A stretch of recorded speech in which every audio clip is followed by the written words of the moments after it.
नमस्कार दोस्तों, मैं ऋतुराज आप सभी का अपने YouTube channel kites coaching classes में हार्दिक स्वागत करता हूं। काइट्स कोचिंग क्लासेस एक कदम भविष्य की ओर। हमारा टॉपिक चला था शिमला। तो जो हमने लास्ट में जो ठकुराई पढ़ी थी वो थी थरोज। आज जो हम शुरू करेंगे वो करेंगे क्योंथल के साथ।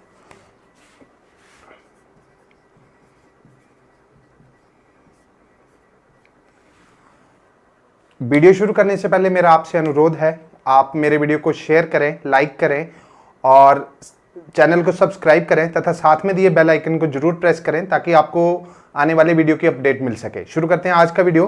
क्योंथल रियासत, तो जैसा हमने पढ़ा था सुकेत रियासत में, सुकेत और क्योंथल की जो स्थापना की थी वो किसने की थी? दो सगे भाइयों ने। एक का नाम था बीरसेन जिसने सुकेत की स्थापना की थी और दूसरे का नाम था गिरिसेन। तो गिरिसेन ने कौन सी रियासत की स्थापना की थी? क्योंथल रियासत की। कहां से आए थे? तो जो इनके पिता थे जिन्होंने रोपड़ मीन्स रूपनगर की स्थापना की थी, तो आगे दो भाई हुए गिरिसेन और बीरसेन। गिरिसेन ने क्योंथल की स्थापना की थी। जो क्योंथल थी ये यानी कि जो जितनी भी 12 ठकुराइयां थी उनमें सबसे बड़ी थी। 12 ठकुराइयों में सबसे बड़ी थी। इसका जो क्षेत्रफल था वो था 260 वर्ग किलोमीटर। ठीक है। और जो इसका जो स्थान था वो छठा स्थान था। किसमें? छठा स्थान था पहाड़ी रियासतों के अंतर, यानी कि पहाड़ी रियासतों में इसका छठा स्थान था। अब मैं बात करूं कुछ लोक वार्ता की, तो क्योंथल में और एक लोक वार्ता है। लोक वार्ता जो मीन्स आप बोल सकते हैं कि जो गीत होते हैं, ठीक है। मोहिया की हार, मोहिया की हार, ये लोक वार्ता कहां प्रसिद्ध है? ये सिरमौर में प्रसिद्ध है। पर इसी लोक वार्ता को जो क्योंथल में नाम दिया गया है उसे नाम दिया गया है देशु की हार। देशु की हार।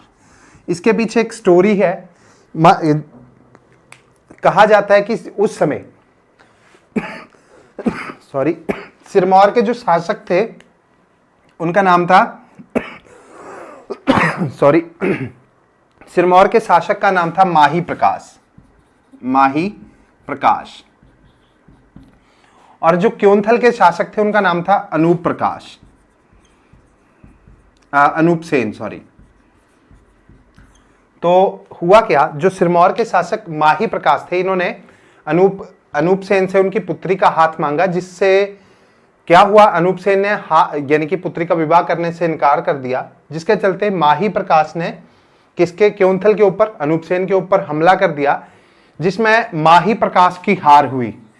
फिर क्या हुआ, और ये जो युद्ध लड़ा गया ये लड़ा गया देशु की धार पर, जिसकी वजह से देशु की धार पर, जिसकी वजह से इसे क्योंथल में देशु की हार कहा जाता है। अब माही प्रकाश हार गया। माही प्रकाश ने किससे सहायता ली? गुलेर के राजा से, और अनूप सेन के ऊपर दोबारा हमला किया जिसमें अनूप सेन की पराजय हुई। एक और लोक वार्ता है जिसका नाम है मदना। तो ये बात है 1680 के आसपास की। 1680 में जब कहलूर के राजा कौन थे? भीमचंद। तो ये जो मदना लोक वार्ता है ये क्योंथल और कहलूर के बीच हुए युद्ध और लड़ाई की एक गाथा है। कहा जाता है कि जो क्योंथल के राजा थे, कौन? अनूप सेन, इनका एक सिपाही, एक योद्धा था जिसका नाम था मदना। मदना को युद्ध करने के लिए किसके पास? भीमसेन के साथ युद्ध करने के लिए भेजा जाता है, जिसमें मदना की मृत्यु हो जाती है। ठीक है, मदना की मृत्यु हो जाती है, जिसके ऊपर ये लोक वार्ता है। आगे क्या हुआ, उसके बाद एक राणा हुए जिसका नाम था पृथ्वी सेन। क्योंथल के राणा अगले पृथ्वी सेन। तो पृथ्वी सेन के समय क्या हुआ? कुमार सेन ने क्या किया? क्योंथल के ऊपर हमला किया, यानी कि क्योंथल के कुछ, जैसे क्योंथल का कौन सा क्षेत्र? बलसन क्षेत्र। बलसन क्षेत्र के ऊपर कब्जा कर लिया। तो उस समय कुमारसेन के राजा कौन थे? राम सिंह। हमने कुमारसेन के इतिहास में पढ़ा। ठीक है, जब बलसन के ऊपर अधिकार कर लिया तो जो पृथ्वी सेन थे, क्योंथल के राणा उन्होंने क्या किया, दोबारा से कुमारसेन के ऊपर हमला किया। फिर क्या हुआ, जो कुमारसेन का राणा था राम सिंह, उसने अपने अच्छे संबंध बनाए बाद में किसके साथ, पृथ्वीसेन के साथ, और दोनों ने अपनी सीमा कहां स्थापित की, बीनू बावली। ये हमने कुमारसेन में भी पढ़ा था कि राम सिंह ने क्योंथल के साथ अपनी सीमा कहां स्थापित की थी, बीनू बावली में। पृथ्वीसेन के बाद एक अगले राजा जो हुए उनका नाम है संसार सेन।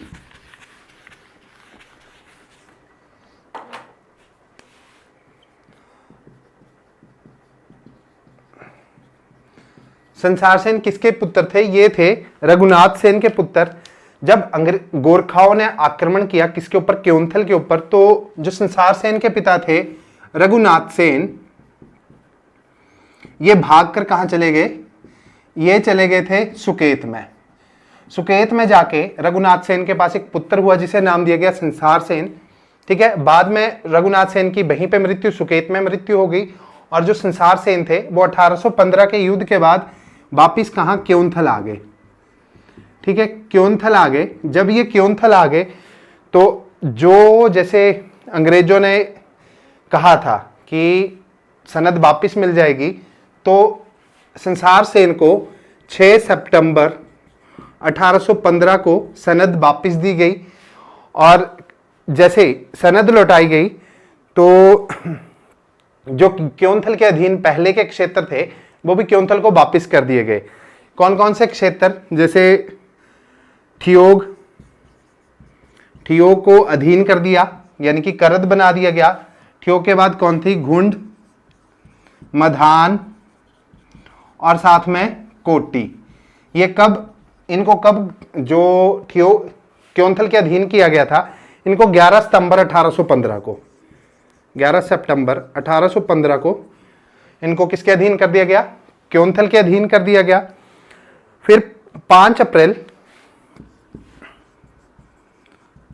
1823 को, 5 अप्रैल 1823 को क्या हुआ, जो पुंदर का क्षेत्र था, पुंदर का क्षेत्र जो अंग्रेजों के पास था, पुंदर का क्षेत्र भी क्योंथल के अधीन कर दिया गया। बाद में एक और रियासत ठकुराई थी जो क्योंथल के अधीन कर दी गई थी, वो थी रितेश।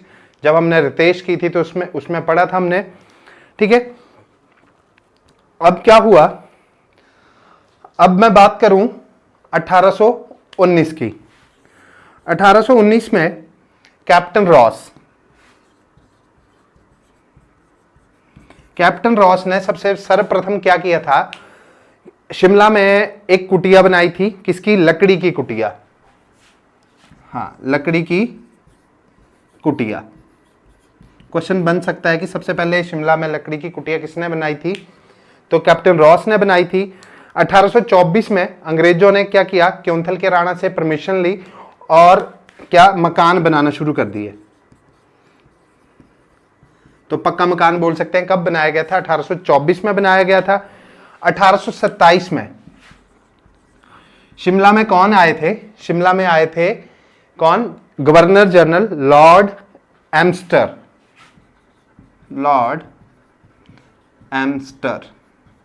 कब, 1827 में ये कहां आए थे, शिमला आए थे। उसके बाद क्या हुआ, 1830 में जैसे हमने पढ़ा था कि शिमला के बदले क्या किया था, कुछ तबादला किया गया था क्योंथल रियासत के साथ। क्योंथल से शिमला लिया गया था और बीनगढ़ का क्षेत्र क्योंथल को दिया गया था। तो जो क्योंथल के 12 गांव का तबादला किया गया था, 12 गांव का तबादला किया गया था।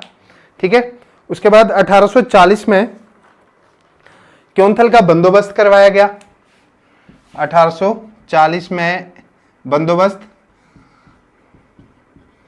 किसने करवाया, ये करवाया था संसार सेन ने। अब एक और बात मैं बताऊं, 1857 का जब विद्रोह हुआ तो 1857 का विद्रोह कहां फैला था, कसौली, जतोग और शिमला में। तो शिमला में विद्रोह का इतना डर हो गया था कि जो अंग्रेज थे वो यानी कि अपनी जान बचाते हुए किसके पास गए, क्योंथल के पास। क्योंथल का राणा कौन था उस समय, संसार सेन। तो संसार सेन ने अंग्रेजों को शरण दी और उनके लिए अच्छे प्रबंध किए, जिस बात से प्रसन्न होकर अंग्रेजों ने क्या किया, अंग्रेजों ने 24 जुलाई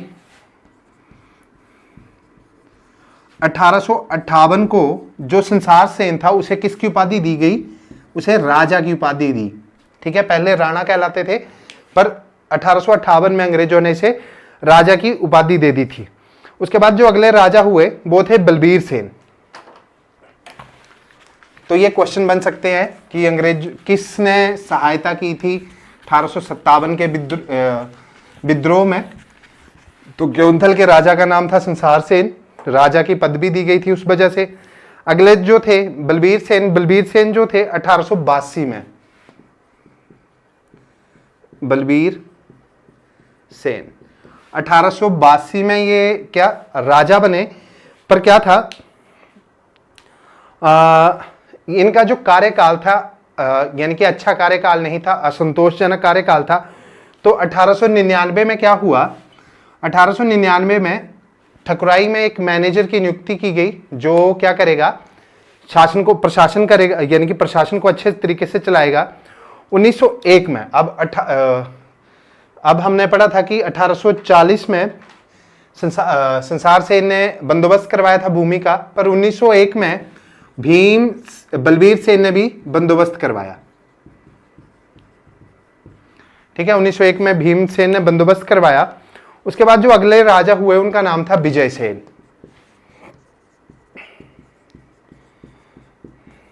विजय सेन, जब विजय सेन गद्दी पे बैठे तो सबसे पहले 1911 में विजय सेन को कहां बुलवाया गया, दिल्ली दरबार में। क्वेश्चन बन सकता है कि क्योंथल के किस राजा को दिल्ली दरबार में आमंत्रित किया गया था, तो वो थे विजय सेन। 1912 में विजय सेन ने दोबारा से भूमि बंदोबस्त करवाया और ये बंदोबस्त कब खत्म हुआ, 1915 में। ठीक है, 1915 में ये खत्म हुआ। और इसी समय क्या हुआ, जो विजय सेन था, विजय सेन ने कालका व शिमला जो राष्ट्रीय राज्य मार्ग था, है ना, राज्य मार्ग के लिए भूमि का प्रावधान करवाया था, मतलब जितनी भूमि चाहिए थी उसे उपलब्ध करवाया था। उसके बाद जो अगले राजा थे वो थे हेमेंद्र सेन।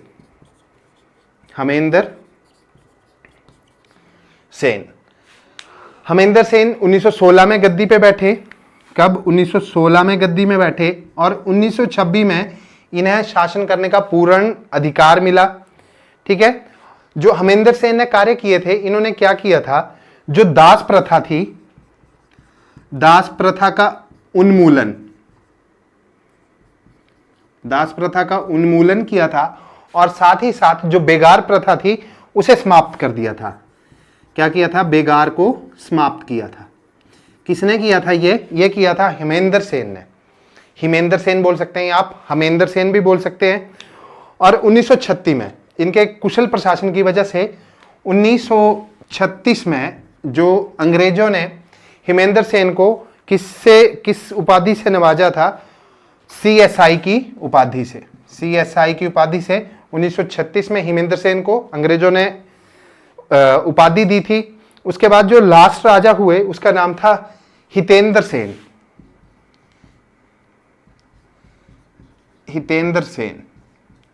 ये क्योंथल के अंतिम राजा थे। क्या नाम था, हितेंद्र सेन। और इन्होंने 1940 से लेकर 48 तक क्योंथल पे राज किया। ठीक है, और इन्हीं केस में क्या हुआ, जो राज करने के बाद जो 15 अप्रैल 1948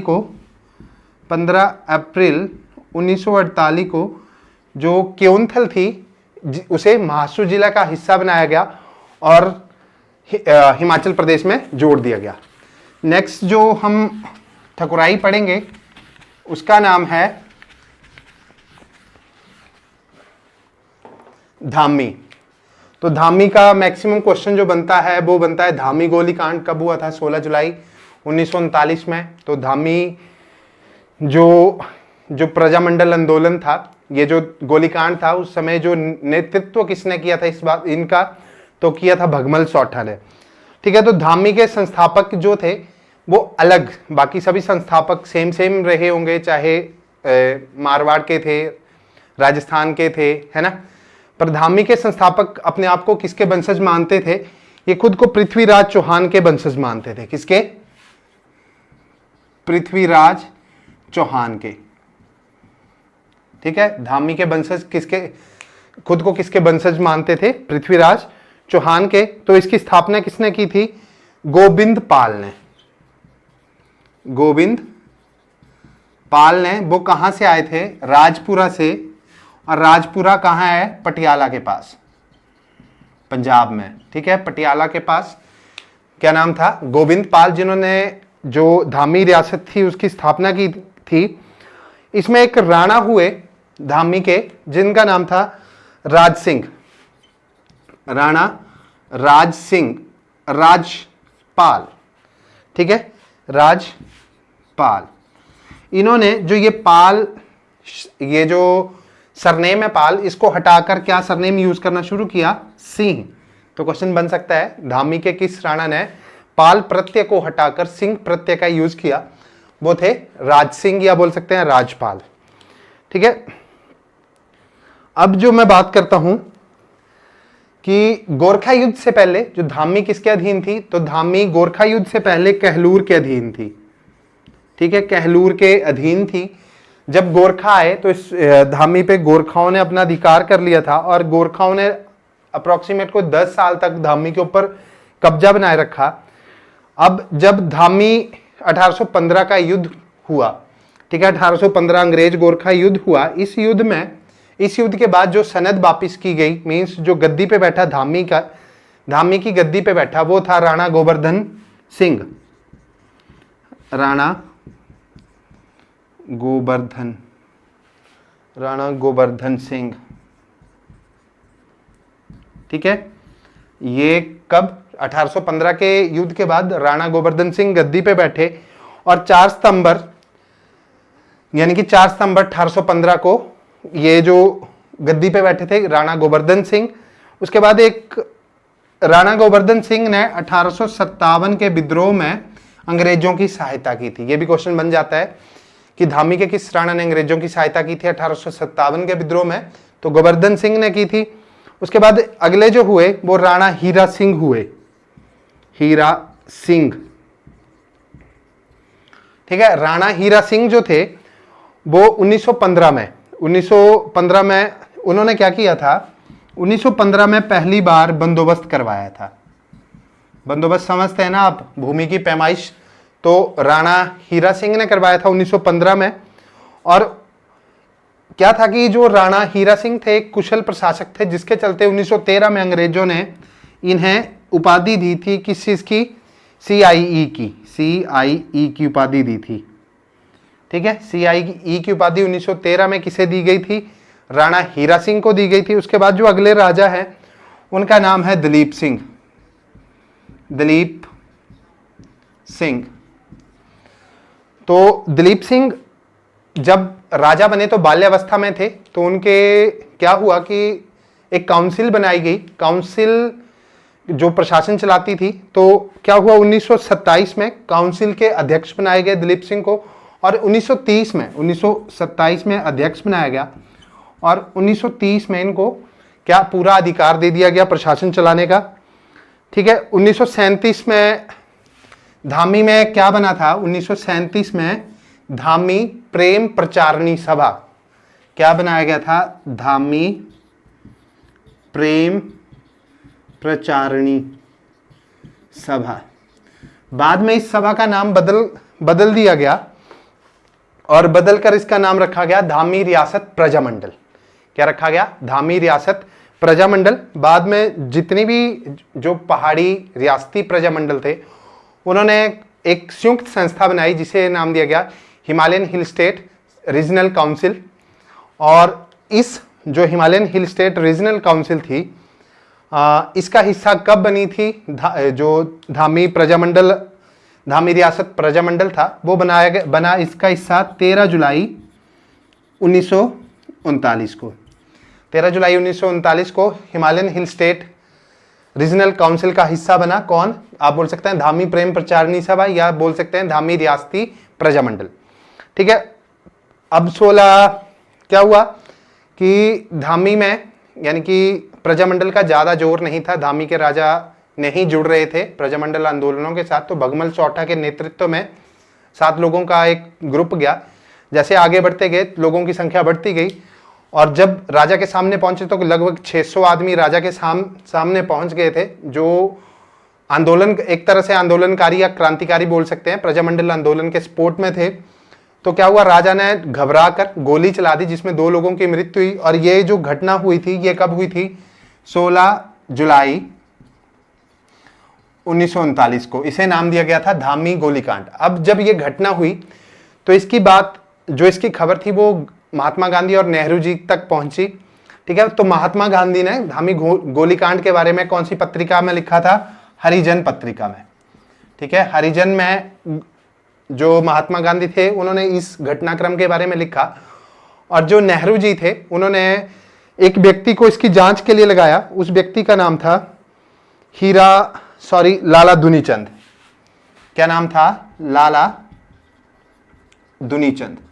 तो मींस किसने लगाया था? नेहरू जी ने। किसे? लाला दुनीचंद को। किसका बात के लिए? जो धामी गोलीकांड हुआ था उसकी जांच प्रक्रिया के लिए। अब उसके बाद 15 अप्रैल 1948 को धामी जो था कसुम्पटी तहसील, किस तहसील के अंदर? कसुम्पटी तहसील के अंतर्गत महासू जिले का हिस्सा बनाया गया। ठीक है, और एक और बात, जो धामी एक ऐसी ठकुराई थी जहां पे शराब पूरी तरह से बैन थी। मीन्स जो धामी का राणा था उन्होंने शराब के ऊपर बंदिश लगाई थी पूरी तरह से। ठीक है, उसके अब जो नेक्स्ट ठकुराई है उसका नाम है, एक और बात मैं बताना भूल गया, जो क्योंथल की राजधानी थी वो थी जुनगा। जुनगा क्योंथल की थी और धामी की जो राजधानी थी वो हलोग। क्वेश्चन बनता है यहां से मैक्सिमम, जो क्वेश्चन बनता है वो धामी की राजधानी के ऊपर बनता है। अब हम बात करेंगे दाढ़ी ठकुराई की। ठीक है, दाढ़ी ठकुराई। तो दाढ़ी जो थी एक किस नदी के किनारे? दाढ़ी पब्बर नदी के एक ढलान पे स्थित थी और कहा जाता है कि दाढ़ी जो है, दाढ़ी किसकी प्रशाखा थी, मतलब कहां से निकल के आई थी? तो दाढ़ी थरोज से। तो थरोज के जो शासक थे वो किस खानदान के थे? सिसोदिया खानदान के। ठीक है, सिसोदिया खानदान के थे, यानी कि सिसोदिया वंशज थे। तो कहा जाता है कि थरोज से एक साहसी व्यक्ति ने निकलकर दाढ़ी की स्थापना की थी, जो खुद को सिसोदिया वंश का व्यक्ति बताता था। अब पहले दाढ़ी थरोज के कब्जे में थी, पर बाद में क्या हुआ? बाद में बुशैर के अधीन होगी। ठीक है, दाढ़ी किसके अधीन होगी? बुशैर के अधीन हो गई। अब जब अंग्रेज गोरखा युद्ध हुआ, ठीक है, अंग्रेज गोरखा युद्ध हुआ तो दाढ़ी को किसके साथ जोड़ा गया? रबीनगढ़ के साथ। अब रबीनगढ़ का इलाका अंग्रेजों ने अपने पास रखा था। रबीनगढ़ के बदले ही अंग्रेजों ने क्या किया था? क्योंथल का शिमला लिया था। ठीक है, तो रबीनगढ़ के साथ किसे जोड़ा गया? दाढ़ी को जोड़ा गया। और साथ ही साथ जो 1844 में जो सुपरिटेंडेंट थे हिमालयन हिल स्टेट के, आर्स्कीन, उन्होंने इसका रबीनगढ़ और दाढ़ी का बंदोबस्त करवाया था। व्यक्ति का नाम था अमीन कुंभदास। या आप बोल सकते हैं कि दाढ़ी और रबीनगढ़ का बंदोबस्त किसने किया था? अमीन कुंभदास ने। किसने करवाया था? आर्स्कीन ने, जो सुपरिटेंडेंट हिल स्टेट थे। ठीक है, इस बंदोबस्त में क्या हुआ? इस बंदोबस्त और 1853 बंदोबस्त की रिपोर्ट ने और 1853 में विलियम हे ने क्या बोला? जो दाढ़ी है उसे किसके अधीन कर दिया? रबीनगढ़ के अधीन कर दिया। और फिर क्या हुआ? जैसे ही रबीनगढ़ के अधीन कर दिया तो 1873 में मेनकैब, एक अंग्रेज थे मेनकैब, उन्होंने क्या किया? दाढ़ी को रबीनगढ़ से अलग कर दिया और रवीनगढ़ से अलग हुआ तो 1891 में, ठीक है। क्या हुआ, पहले 44 में अमीन कुंभदास ने क्या बंदोबस्त करवाया, 53 में दाढ़ी को किस में मिला दिया गया, रवीनगढ़ में, 73 में फिर अलग कर दिया गया, 1991 में रवीनगढ़ और दाढ़ी को एक दूसरे से स्वतंत्र, मतलब बिल्कुल स्वतंत्र कर दिया गया, ठीक है, एक दूसरे से स्वतंत्र कर दिया गया। 1986 में दाढ़ी, 1996 सॉरी, 1896, 1996 नहीं, 1896 में दाढ़ी और रवीनगढ़ को किसके अधीन कर दिया गया, जुब्बल के अधीन। यह भी क्वेश्चन बन सकता है कि 1896 के आसपास दाढ़ी और रवीनगढ़ किसके अधीन हो गए थे, तो जुब्बल के अधीन हो गए थे। और जो दाढ़ी का जो अंतिम शासक था, अंतिम राणा था, उसका नाम था धर्म सिंह, धर्म सिंह, ठीक है। 15 अप्रैल 1948 को दाढ़ी को जुब्बल के अधीन, यानी कि जुब्बल तहसील के अधीन महासू जिले का हिस्सा बनाया गया। और वर्तमान में ये जो दाढ़ी क्षेत्र है किस जिले के अंतर्गत है, शिमला के अंतर्गत है।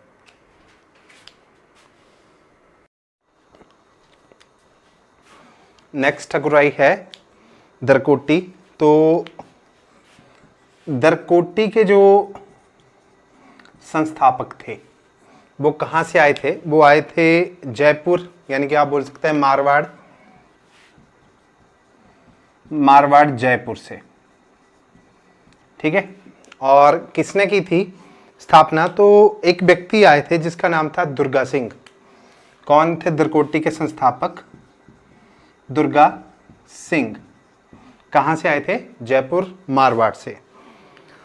अब क्या हुआ, 1815 में गोरखा अंग्रेज युद्ध हुआ, तो उस युद्ध में जो गद्दी पे बैठे उनका कहीं पे नाम दिया था शीश सिंह और कहीं पे नाम दिया है सतीश सिंह। आप दोनों याद रख लें, एक का नाम था शीश सिंह या सतीश सिंह, सतीश सिंह। यानी कि जैसे गोरखा युद्ध खत्म हुआ, गोरखा अंग्रेज युद्ध, उसके बाद जो गद्दी पे बैठे उनका नाम था सतीश सिंह। और जो अंतिम राणा थे उनका नाम था शिव सिंह, शिव सिंह। अब जब दरकोटी ठकुराई में जो वनों के ऊपर अधिकार था वो अंग्रेजों का था, ये क्वेश्चन बन सकता है कि वनों का प्रबंधन किसके हाथों में था, अंग्रेजों के हाथों में था। और 1839 में दरकोटी में बंदोबस्त किया गया, दरकोटी में बंदोबस्त किया गया। और साथ ही साथ कोटखाई में भी बंदोबस्त हुआ था। दरकोटी का एक गांव जिसका नाम था सोसुम गांव। तो सोसुम गांव को किस में मिला दिया गया, इसको मिला दिया गया कोटखाई में। पर 1844 में इस गांव को पुणे किस में जोड़ दिया गया, दरकोटी में दोबारा से जोड़ दिया गया था, ठीक है। 15 अप्रैल 1948 को दरकोटी जो थी वो महासू जिले का हिस्सा बनी थी। और जो लास्ट जो रियासत है शिमला जिले के अंतर्गत वो है सांगरी। तो सांगरी का हमने पढ़ा था, सांगरी पे किसका आधिपत्य था। सांगरी पहली बात सतलुज नदी की ढलान पर स्थित थी। और जो सांगरी पर कभी बुशहर का अधिकार रहा और कभी कुमारसेन का,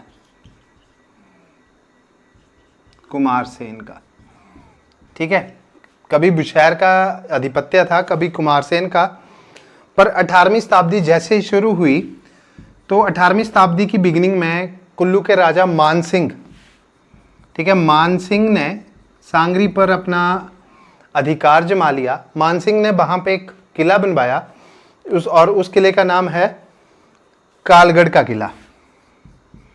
कालगढ़ का किला ये किसने बनवाया था, ये बनवाया था कुल्लू के राजा मानसिंह ने। उसके बाद की स्टोरी मैंने कुल्लू के इतिहास में भी बताई आपको और कुमारसेन के इतिहास में भी बताई थी कि जो मानसिंह था उसका प्रेम प्रसंग कुमारसेन की रानी के साथ था। तो उसको धोखे से यानी कि एक षड्यंत्र के तहत नौगढ़ के किले में बुलाया गया और वहाँ पे यानी कि धोखे से हमला करके उसकी मृत्यु हो गई। बाद में शव के बदले अपना क्षेत्र वापस लिया। पर सांगरी पर जो अधिपत्य था वो किसका था, कुल्लू का ही रहा। जब 1840 में सिखों ने कुल्लू पे हमला किया तो उस समय कुल्लू का राजा था अजीत पाल या अजीत सिंह, ठीक है। तो अजीत सिंह को बंदी बना लिया था। तो हमने पढ़ा था कुल्लू के इतिहास में कि सिराजियों ने पत्थर मार के अजीत सिंह को छुड़ाया, फिर कहाँ लेके गए, सांगरी लेके गए। और 1841 में क्या हुआ, अजीत सिंह की सांगरी में मृत्यु हो गई। अब आगे 1876 में एक ठाकुर हुए, कौन, हीरा सिंह एक ठाकुर हुए, कहाँ पे, सांगरी के, ठीक है। और 1887 में हीरा सिंह को किसकी उपाधि दी गई, राय की, किसकी उपाधि, राय की उपाधि दी गई। और जो 1800 राय की उपाधि दी गई। फिर उसके बाद राय रघुबीर सिंह जो थे अगले राजा बने और अगले ठाकुर बने रघुबीर सिंह, साथ में क्या लगा, राय, ठीक है, राय की उपाधि दी गई थी। ये कब बने गए, 1927 में बने। और 1930 में इनको क्या हुआ, जो पूर्ण यानी कि एक ठाकुर की पूर्ण रूप से पदवी दी गई और प्रशासन जो शासन था वो इनके हाथों में कर दिया गया।